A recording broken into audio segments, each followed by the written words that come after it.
नमस्कार। आकाशवाणी से प्रस्तुत है समाचार प्रभात।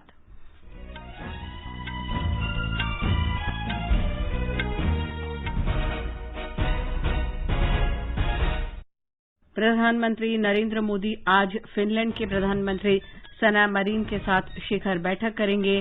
दोनों नेता द्विपक्षीय संबंधों के संपूर्ण परिदृश्य और आपसी हित के मुद्दों पर विचार विमर्श करेंगे। पश्चिम बंगाल में विधानसभा चुनाव के चौथे चरण की अधिसूचना आज जारी होगी। भारत में कोविड टीकाकरण अभियान में 3 करोड़ 17 लाख से अधिक लोगों को टीका लगाया गया। केंद्र ने हरिद्वार कुंभ मेले में चिकित्सा देखभाल और सार्वजनिक स्वास्थ्य प्रणाली की समीक्षा के लिए उच्च स्तरीय दल तैनात किया। लोकसभा अध्यक्ष ओम बिड़ला ने कहा, किसी भी संसद को अन्य संसदों के पारित कानूनों और अन्य संप्रभु देशों के आंतरिक मुद्दों पर चर्चा नहीं करनी चाहिए। पर्यावरण मंत्री प्रकाश जावड़ेकर ने कहा, दुनिया ने जलवायु परिवर्तन के प्रभाव को कम करने के उपायों के लिए भारत के नेतृत्व को स्वीकार किया। जम्मू कश्मीर के शोपियां जिले में सुरक्षा बलों के साथ मुठभेड़ में जैश-ए-मोहम्मद के शीर्ष कमांडर सहित 2 आतंकवादी मारे गए। रिजर्व बैंक ने सभी बैंकों से 30 सितंबर तक छवि आधारित चेक समाशोधन प्रणाली लागू करने को कहा। और क्रिकेट में भारत और इंग्लैंड के बीच तीसरा T20 क्रिकेट मैच आज शाम अहमदाबाद के नरेंद्र मोदी स्टेडियम में। गुजरात क्रिकेट संघ ने कोरोना के बढ़ते संक्रमण को देखते हुए भारत और इंग्लैंड के बीच शेष मैचों में दर्शकों को स्टेडियम में जाने पर रोक लगाने का फैसला किया।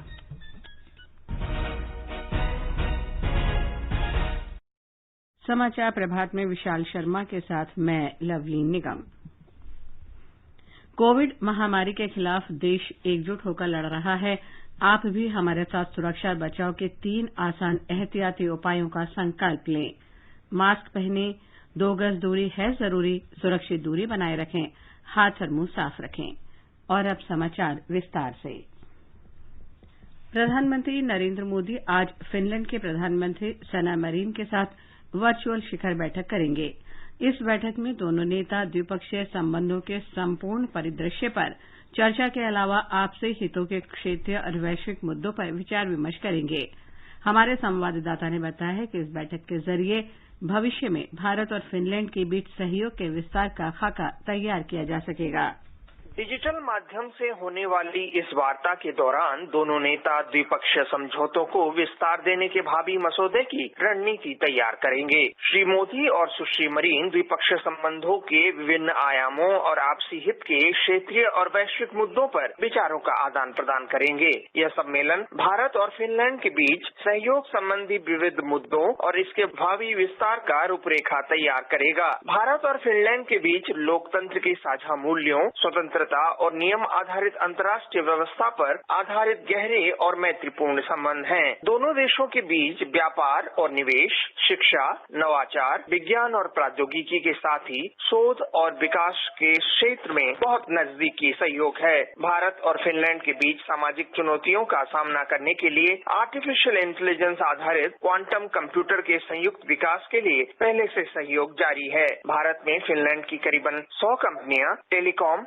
मशीनरी, ऊर्जा, नवीकरणीय ऊर्जा आदि क्षेत्रों में सक्रिय रूप से काम कर रही हैं। फिनलैंड में लगभग 30 भारतीय कंपनियां सूचना प्रौद्योगिकी, ऑटो कंपोनेंट, हॉस्पिटैलिटी जैसे क्षेत्रों में सक्रिय हैं। अनुपम मिश्र, आकाशवाणी समाचार, दिल्ली। पश्चिम बंगाल में आज विधानसभा चुनाव के चौथे चरण के लिए अधिसूचना जारी होगी। इस चरण के लिए नामांकन की अंतिम तारीख 23 मार्च है। उम्मीदवारों के नामांकन पत्रों की जांच 24 मार्च को की जाएगी और 26 मार्च तक नाम वापस लिए जा सकेंगे। पश्चिम बंगाल में चौथे चरण में 10 अप्रैल को 5 जिलों की 44 विधानसभा सीटों पर मतदान होगा। इनमें दक्षिण 24 परगना की 11 सीटें, हुगली की 10 सीटें, हावड़ा और कूच बिहार की 9 सीटें तथा अलीपुरद्वार की 5 सीटें शामिल हैं।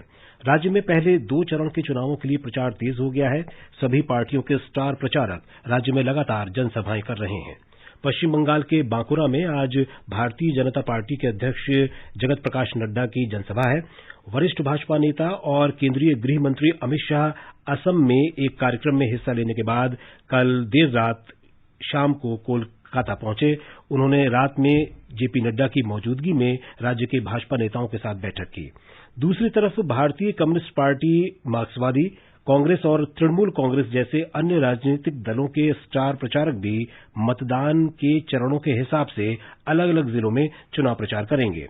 पुरुलिया में आज तृणमूल कांग्रेस के सांसद अभिषेक बनर्जी की 3 जनसभाएं हैं। पश्चिम बंगाल में पहले चरण में 27 मार्च को 30 सीटों पर मतदान होगा। वहीं 1 अप्रैल को दूसरे चरण में 30 और सीटों पर मतदान कराया जाएगा। निर्वाचन आयोग ने कोविड महामारी के कारण अधिकतम 1000 मतदाताओं को ही मतदान केंद्र में जाने की अनुमति देने का फैसला किया है। इससे पहले 1500 मतदाताओं को मतदान केंद्र के अंदर जाने की अनुमति थी। असम, केरल, तमिलनाडु, पश्चिम बंगाल और केंद्र शासित प्रदेश पुडुचेरी में विधानसभा चुनाव के दौरान मतदान केंद्रों की संख्या में भी बड़ा बदलाव किया गया है। कोविड मरीज, घर पर क्वारंटीन लोग, दिव्यांगजन और 80 वर्ष से ऊपर के लोगों को डाक से मत देने का विकल्प दिया गया है।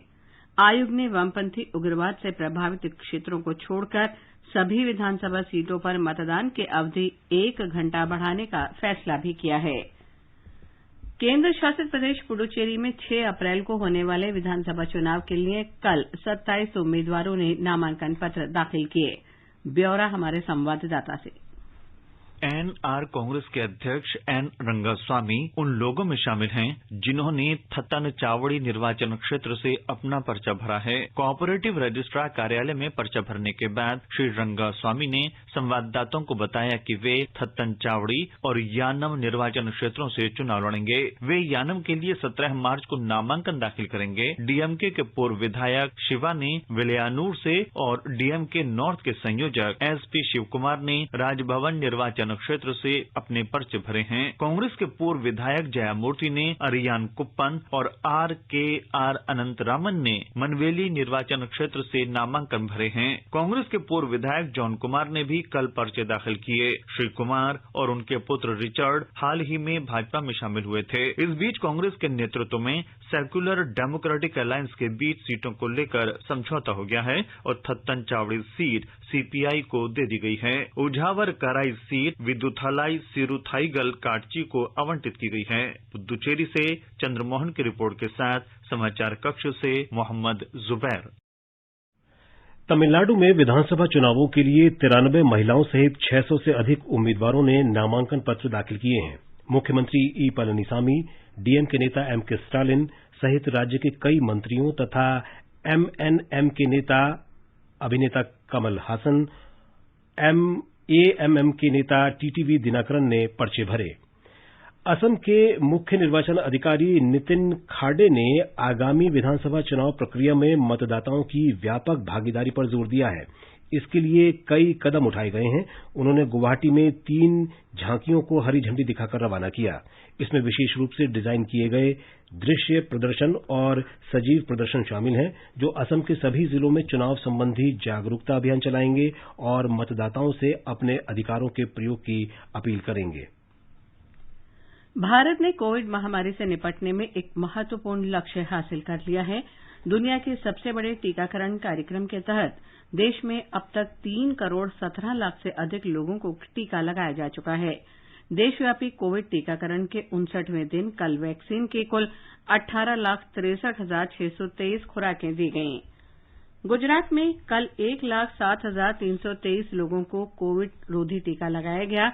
उनमें से अधिकांश 60 वर्ष से ऊपर और गंभीर बीमारियों से पीड़ित 45 वर्ष से ऊपर के लोग थे। ब्यौरा हमारे संवाददाता से।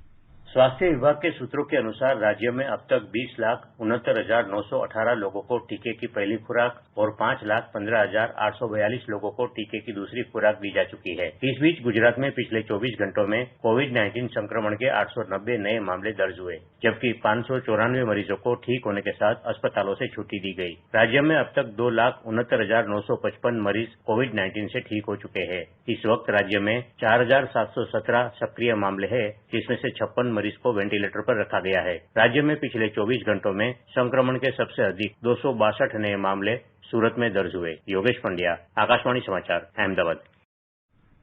इस बीच एम्स राजकोट में एमबीबीएस की छात्रा विष्णुप्रिया ने भी कोविड का पहला टीका लगवाया और बताया कि ये टीका बेहद सुरक्षित है। Today, I took my Covishield vaccine first dose. I want to tell you my experience about the vaccine. It's very safe. It has no side effects, and you all should take the vaccine for the well-being of our country. Odisha में कल एक दिन में 1 लाख से अधिक लोगों को corona टीका लगाने की उपलब्धि हासिल की गई। राज्य में कल 1,20,572 लोगों को कोरोना टीके लगाए गए। विश्व स्वास्थ्य संगठन WHO ने सभी देशों से आग्रह किया है कि वे कोविड टीकाकरण कार्यक्रम को लगातार चलाते रहें। यूरोप के ज्यादातर देशों ने अपने यहां ऑक्सफोर्ड एस्ट्राजेनेका वैक्सीन के इस्तेमाल को रोक दिया था। जर्मनी, फ्रांस, इटली और स्पेन जैसे छोटे देशों ने टीका लगवाने के बाद लोगों में खून के थक्के जमने की कुछ खबरों के बीच ये कदम उठाए थे। WHO ने कहा कि टीकाकरण और खून में थक्के जमने के बीच किसी भी तरह के कोई सबूत नहीं है। महाराष्ट्र सरकार ने राज्य में कोरोना के बढ़ते प्रकोप को देखते हुए नए दिशा निर्देश जारी किए हैं। इसके तहत होटलों, रेस्तरां और थिएटरों में 50% लोगों को ही अनुमति दी जाएगी। राज्य में राजनीतिक, सामाजिक और धार्मिक सभाओं पर सख्ती से रोक लगा दी गई है। स्पष्ट रूप से कहा गया है कि दिशा निर्देशों का उल्लंघन करने पर आपदा प्रबंधन अधिनियम के तहत जुर्माने लगाए जाएंगे।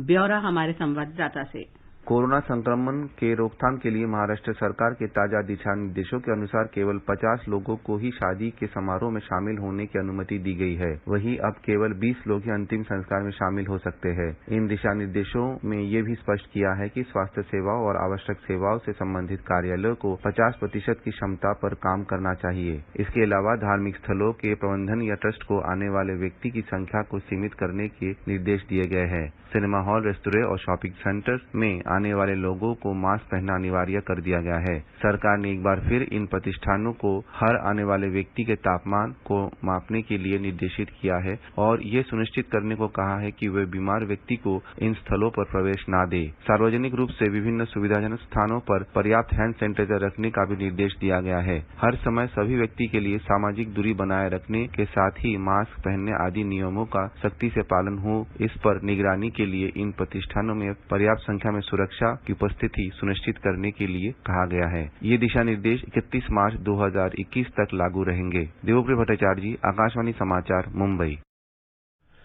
आगे बढ़ने से पहले एक नजर मुख्य समाचारों पर। प्रधानमंत्री नरेंद्र मोदी आज फिनलैंड की प्रधानमंत्री सना मैरिन के साथ शिखर बैठक करेंगे।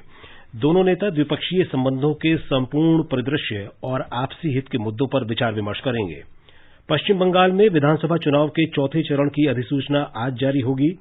भारत में कोविड टीकाकरण अभियान में 3 करोड़ 17 लाख से अधिक लोगों को टीका लगाया गया। केंद्र ने हरिद्वार कुंभ मेले में चिकित्सा देखभाल और सार्वजनिक स्वास्थ्य प्रणाली की समीक्षा के लिए उच्च स्तरीय दल तैनात किया। लोकसभा अध्यक्ष ओम बिरला ने कहा, किसी भी संसद को अन्य संसदों के पारित कानूनों और अन्य संप्रभु देशों के आंतरिक मुद्दों पर चर्चा नहीं करनी चाहिए। पर्यावरण मंत्री प्रकाश जावड़ेकर ने कहा, दुनिया ने जलवायु परिवर्तन के प्रभाव को कम करने के उपायों के लिए भारत के नेतृत्व को स्वीकार किया। जम्मू कश्मीर के शोपियां जिले में सुरक्षा बलों के साथ मुठभेड़ में जैश-ए-मोहम्मद के शीर्ष कमांडर सहित 2 आतंकवादी मारे गए। रिजर्व बैंक ने सभी बैंकों से 30 सितंबर तक छवि आधारित चेक समाशोधन प्रणाली लागू करने को कहा। और क्रिकेट में भारत और इंग्लैंड के बीच तीसरा 2020 क्रिकेट मैच आज शाम अहमदाबाद के नरेंद्र मोदी स्टेडियम में। गुजरात क्रिकेट संघ का कोरोना के बढ़ते संक्रमण को देखते हुए शेष मैचों में दर्शकों को स्टेडियम में जाने पर रोक लगाने का फैसला। लोकसभा अध्यक्ष ओम बिरला ने कहा है कि किसी भी संसद को अन्य संसदों के पारित कानूनों और अन्य संप्रभु देशों के आंतरिक मुद्दों पर चर्चा नहीं करनी चाहिए। श्री बिरला ने अंतर संसदीय संघ के अध्यक्ष दुआर्ते पचेको से कल शाम नई दिल्ली में संसद भवन में मुलाकात के दौरान ये बात कही। श्री पचेको भारतीय संसद के निमंत्रण पर 1 सप्ताह की भारत यात्रा पर हैं। अंतर संसदीय संघ के अध्यक्ष आज सुबह एक अभिनंदन समारोह में हिस्सा लेंगे और भारतीय सांसदों को संबोधित करेंगे। अंतर संसदीय संघ के साथ भारत के मजबूत और ऐतिहासिक संबंधों का उल्लेख करते हुए श्री बिरला ने कहा कि भारत के पास हजारों वर्ष की समृद्ध लोकतांत्रिक और सांस्कृतिक विरासत है। उन्होंने कहा कि भारतीय संविधान ने देश को समृद्धि के मार्ग पर अग्रसर किया है। लोकसभा में आज संविधान अनुसूचित जातियां आदेश संशोधन विधेयक 2021 पर चर्चा होनी निर्धारित है। रेल, शिक्षा, स्वास्थ्य और सड़क परिवहन तथा राजमार्ग मंत्रालयों की वर्ष 2021-22 की अनुदान मांगों पर भी आज चर्चा होगी और मतदान कराया जाएगा। राज्यसभा में गर्भ का चिकित्सीय समापन संशोधन विधेयक 2020 और राष्ट्रीय सहबद्ध और स्वास्थ्य देखरेख वृत्ति आयोग विधेयक 2020 पर चर्चा की जाएगी। रेल, पर्यटन और खाद्य प्रसंस्करण उद्योग मंत्रालयों के कार्यक्रम पर भी आज राज्यसभा में चर्चा होगी। केंद्रीय पर्यावरण मंत्री प्रकाश जावड़ेकर ने कहा है कि दुनिया ने जलवायु परिवर्तन को कम करने के उपायों के लिए भारत के नेतृत्व को स्वीकार किया है। उन्होंने कहा कि G20 मंच पर अक्षय ऊर्जा और वनीकरण से संबंधित पेरिस समझौते के प्रति संकल्प को लागू करने वाला भारत एकमात्र देश है। कल राज्यसभा में एक प्रश्न के जवाब में श्री जावड़ेकर ने कहा कि भारत 2022 तक 175 गीगावाट अक्षय ऊर्जा के लक्ष्य को हासिल करने को प्रतिबद्ध है। उन्होंने बताया कि निजी उपक्रमों की सहायता से सरकार अक्षय ऊर्जा के उत्पादन, वनीकरण और उत्सर्जन में पर्याप्त कमी के मामले में परिणाम हासिल करने की दिशा में आगे बढ़ रही है। India is in leadership position as far as renewable energy is concerned. All over, more than 14-fold increase in solar production has taken place in last 6 years. More importantly, Prime Minister declared 175 gigawatts target to be achieved by 2022, and we are on course to achieve that. And you will be happy that Prime Minister has further scaled it up to 450 gigawatts.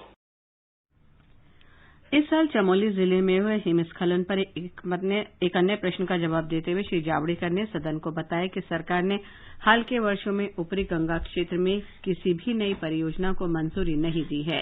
उन्होंने कहा देश में किसी भी जल परियोजना को जल शक्ति, पर्यावरण और बिजली मंत्रालय के संयुक्त विचार विमर्श के बाद ही मंजूरी दी जाती है।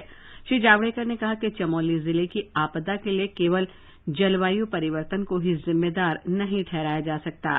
पर्यावरण मंत्री ने कहा कि तकनीकी समितियां और महत्वपूर्ण संस्थान ग्लेशियरों पर धरती के गर्म होने के असर पर लगातार नजर बनाए हुए हैं। पिछले 6 साल में कोई नई परमिशन नहीं दी है। 19 प्रोजेक्ट ऑलरेडी ऑपरेशनल है और 7 अंडर कंस्ट्रक्शन है और उसमें 2 25 मेगावाट से कम है। पावर प्लांट के कारण वो हुआ क्या, अब ये जांच चल रही है, लेकिन पावर प्लांट के कारण नहीं हुआ। लेकिन ग्लेशियर क्यों मेल्ट हुए? क्योंकि 37,000 ग्लेशियर्स हैं, उसमें से कुछ रिसीड कर रहे, कुछ बढ़ रहे। भारतीय रिजर्व बैंक ने सभी बैंकों से इस वर्ष 30 सितंबर तक सभी शाखाओं में चेक भुगतान के लिए छवि आधारित चेक समाशोधन प्रणाली CTS लागू करने को कहा है। इसका उद्देश्य चेक भुगतान की प्रक्रिया को तेज करना है ताकि ग्राहकों को बेहतर सेवाएं मिल सकें। रिजर्व बैंक ने पिछले महीने पूरे देश में CTS लागू करने की घोषणा की थी। रिजर्व बैंक ने कहा है कि किसी भी स्थान पर और किसी भी शाखा में ग्राहक को CTS की उपलब्धता का लाभ उठाने और एक समान उपभोक्ता सुविधाएं प्रदान करने के उद्देश्य से इस प्रणाली को देश की सभी बैंक शाखाओं में लागू करने का निर्णय किया गया है। वित्त मंत्रालय ने बताया है कि पिछले 2 वर्ष से 2,000 रुपए के नोट नहीं छापे गए हैं। लोकसभा में कल एक लिखित जवाब में वित्त राज्य मंत्री अनुराग ठाकुर ने कहा कि 2019-20 और 2020-21 के दौरान 2,000 रुपए के मूल्य के बैंक नोटों की छपाई के लिए किसी को भी परिपत्र जारी नहीं किया गया है। केंद्र ने उत्तराखंड के हरिद्वार में कुंभ मेले में चिकित्सा देखभाल और सार्वजनिक स्वास्थ्य प्रणाली की समीक्षा के लिए उच्च स्तरीय दल तैनात किया है। स्वास्थ्य मंत्रालय ने एक बयान में कहा कि ये दल कुंभ मेले में कोविड पर नियंत्रण के लिए मानक संचालन प्रक्रिया लागू करने पर ध्यान केंद्रित करेगा। एक रिपोर्ट। हरिद्वार महाकुंभ में कर्नाटक की संस्कृति की झलक भी दिखलाई पड़ रही है। कोविड-19 के दिशा निर्देशों के तहत आयोजित हो रहे महाकुंभ में उडुपी का खान पान भी दिख रहा है। एक भारत श्रेष्ठ भारत के तहत कोरोना काल से पूर्व युवाओं विद्यार्थियों के दल ने राज्य का भ्रमण किया। उत्तराखंड के दुर्गम इलाकों में स्थित महाविद्यालयों के छात्र छात्राओं के साथ कर्नाटक के युवाओं ने संवाद किया। युवाओं के दल ने सामाजिक क्षेत्र में आ रही समस्याओं और उनके निदान को लेकर विचारों का आदान प्रदान किया। खेती किसानी के क्षेत्र में दोनों राज्यों में हो रहे प्रयोग पर भी युवाओं के दल ने बातचीत की। आज इसके सुखद नतीजे दिखाई पड़ रहे हैं। एक भारत श्रेष्ठ भारत के लिए राघवेश पांडे, आकाशवाणी समाचार, देहरादून। जम्मू कश्मीर में आतंकवादियों के खिलाफ अभियान में सुरक्षा बलों को बड़ी सफलता मिली है। शोपियां जिले में हुई मुठभेड़ में सुरक्षा बलों ने जैश ए मोहम्मद के कमांडर विलायत हुसैन लोन उर्फ सज्जाद अफगानी को मार गिराया। ये मुठभेड़ कल रावलपुरा इलाके में हुई। वहीं शनिवार को हुई मुठभेड़ में एक और आतंकवादी को ढेर कर दिया गया। उसकी पहचान लश्कर तैयबा के जहांगीर अहमद वानी के रूप में हुई है। मुठभेड़ वाली जगह से अमेरिका में निर्मित M4 कार्बाइन राइफल सहित भारी मात्रा में हथियार और गोला बारूद तथा अन्य सामान बरामद किया गया। जम्मू कश्मीर में कृषि विभाग ने कल कुपवाड़ा जिले में किसान मेले का आयोजन किया। कृषि विभाग और अन्य संबंधित विभागों ने इसमें कृषि उपकरण और बीजों की उन्नतशील किस्मों का प्रदर्शन किया। ये मेला आजादी के अमृत महोत्सव कार्यक्रम का एक हिस्सा है। इस मेले में हजारों प्रगतिशील किसानों ने भाग लिया। जम्मू कश्मीर में शहरी वन प्रभाग श्रीनगर ने कल शेर कश्मीर कृषि विज्ञान और प्रौद्योगिकी विश्वविद्यालय के सुहामा परिसर में चिनार दिवस आयोजित किया। भारत और इंग्लैंड के बीच तीसरा 2020 क्रिकेट मैच आज अहमदाबाद के नरेंद्र मोदी स्टेडियम में खेला जाएगा। आकाशवाणी से इस मैच का आंखों देखा हाल शाम 6:30 से FM रेनबो और अतिरिक्त मीटरों पर प्रसारित किया जाएगा। 5 मैचों की श्रृंखला में दोनों टीमें 1-1 से बराबरी पर हैं। इस बीच गुजरात क्रिकेट संघ ने फैसला किया है कि दोनों देशों के बीच मैचों की श्रृंखला के बचे हुए मैचों में स्टेडियम में दर्शकों के आने की अनुमति नहीं होगी। गुजरात और अहमदाबाद में हाल के दिनों में कोरोना के मामले बढ़ने के कारण यह फैसला किया गया है। सूत्रों के अनुसार गुजरात क्रिकेट संघ जिन दर्शकों ने आज 18 और 20 मार्च को होने वाले मैचों के टिकट लिए हैं, उनके पैसे वापस कर देगा। तमिलनाडु की भवानी देवी इस साल होने वाले टोक्यो ओलंपिक खेलों के लिए क्वालीफाई करने वाली पहली भारतीय तलवारबाज बन गई हैं। भवानी ने तलवारबाजी के सेबर स्पर्धा में क्वालीफाई किया है। भवानी ने समायोजित आधिकारिक रैंकिंग AOR के आधार पर ओलंपिक क्वालिफिकेशन हासिल किया। खेल मंत्री किरेन रिजिजू ने ओलंपिक के लिए क्वालीफाई करने पर भवानी देवी को शुभकामनाएं दी हैं। और अब एक नजर आज के मौसम पर। राष्ट्रीय राजधानी दिल्ली में न्यूनतम तापमान 18 डिग्री सेल्सियस रिकॉर्ड किया गया और अधिकतम तापमान 33 डिग्री सेल्सियस रहने का अनुमान है। मुंबई में आज आसमान साफ रहेगा। तापमान 24 से 36 डिग्री सेल्सियस के बीच रह सकता है। चेन्नई में आंशिक रूप से बादल छाए रहेंगे। तापमान के 36 डिग्री सेल्सियस तक पहुंचने की संभावना है। कोलकाता में आसमान आमतौर पर साफ रहेगा। न्यूनतम तापमान 23 डिग्री सेल्सियस दर्ज किया गया, जबकि अधिकतम तापमान 35 डिग्री सेल्सियस तक जा सकता है। श्रीनगर में हल्की बारिश हो सकती है। तापमान 6 डिग्री सेल्सियस से 10 डिग्री सेल्सियस के बीच रहने का अनुमान है। जम्मू में न्यूनतम तापमान 13 डिग्री सेल्सियस रिकॉर्ड किया गया, जबकि अधिकतम तापमान 28 डिग्री सेल्सियस रहने के आसार हैं। लेह में न्यूनतम तापमान 0 से 5 डिग्री सेल्सियस नीचे दर्ज किया गया। अधिकतम तापमान करीब 10 डिग्री सेल्सियस रहने के आसार हैं। गिलगित में आमतौर पर बादल छाए रहेंगे। तापमान 5 और 14 डिग्री सेल्सियस के बीच रहेगा। मुजफ्फराबाद में आंशिक रूप से बादल छाए रहेंगे। अधिकतम 18 डिग्री सेल्सियस के आसपास तापमान के रहने की संभावना है। देहरादून में आंशिक रूप से बादल छाए रहेंगे। अधिकतम 31 डिग्री सेल्सियस के आसपास रहने का अनुमान है तापमान का। ये समाचार हमारी वेबसाइट newsonair.com/hindi पर भी उपलब्ध हैं। और विशाल, अब बताएं आज के समाचार पत्रों में क्या विशेष है। जी लवलीन, अगर आज के समाचार पत्रों की सुर्खियों की बात करें तो दिल्ली की एक अदालत द्वारा 2008 में बटला हाउस मामले में दोषी आरिज खान को मौत की सजा सुनाने की खबर को जनसत्ता ने पहली खबर बनाया है। हिंदुस्तान की सुर्खी है, अदालत ने आतंकी आरिज के गुनाह को दुर्लभ से दुर्लभतम माना। एंटीलिया मामले में मुंबई पुलिस के अधिकारी सचिन वाझे को निलंबित किए जाने की खबर पर राजस्थान पत्रिका ने लिखा है, कई बड़े पुलिस अफसरों पर भी गिर सकती है गाज। कोरोना के मामले फिर बढ़ने पर दैनिक भास्कर ने लिखा है, वैक्सीन लगनी शुरू हो चुकी है लेकिन महामारी खत्म नहीं हुई है, मास्क और डिस्टेंसिंग ही बचाओ। जनसत्ता ने स्वास्थ्य मंत्री डॉक्टर हर्षवर्धन के हवाले से लिखा है, कोरोना से संबंधित सावधानियों के पालन में लापरवाही से बढ़े मामले।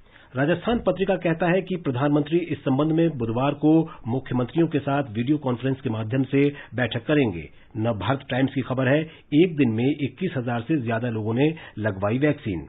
केंद्रीय शिक्षा मंत्री की लोकसभा में ये जानकारी कि नीट परीक्षा साल में एक बार ही होगी। हिंदुस्तान की खबर है, पत्र लिखता है, इस साल ये परीक्षा 1 अगस्त को आयोजित की जाएगी और ये हिंदी और अंग्रेजी सहित 11 भाषाओं में होगी। सेना भर्ती घोटाले में एक बड़ी कार्रवाई के अंतर्गत 7 सैन्य अफसरों समेत 23 पर मुकदमा दर्ज होने को अमर उजाला ने सीबीआई की बड़ी कार्रवाई बताते हुए लिखा है, 13 शहरों में 30 जगह छापे। पश्चिम बंगाल में आगामी विधानसभा चुनाव से संबंधित खबरें लगभग सभी अखबारों में हैं। राजस्थान पत्रिका की सुर्खी है, सत्ता संग्राम, एक दूसरे पर आरोप प्रत्यारोप का सिलसिला जारी। राष्ट्रपति रामनाथ कोविंद का उत्तर प्रदेश में पूर्वांचल के 3 दिन के दौरे के आखिरी दिन आयोजित एक समारोह में ये कहना कि गंगा भारतीय संस्कृति के आधार है, इस खबर को लोक सत्य ने प्रमुखता से दिया है। जर्मनी में हुए अध्ययन में ये जानकारी कि पक्षियों के पास रहने से बढ़ती है खुशहाली, हिंदुस्तान में है। पत्र लिखता है, चिड़ियों के चहकने से सेहत का नाता। और अंत में मुख्य समाचार एक बार फिर। प्रधानमंत्री नरेंद्र मोदी आज फिनलैंड के प्रधानमंत्री सना मरीन के साथ शिखर बैठक करेंगे।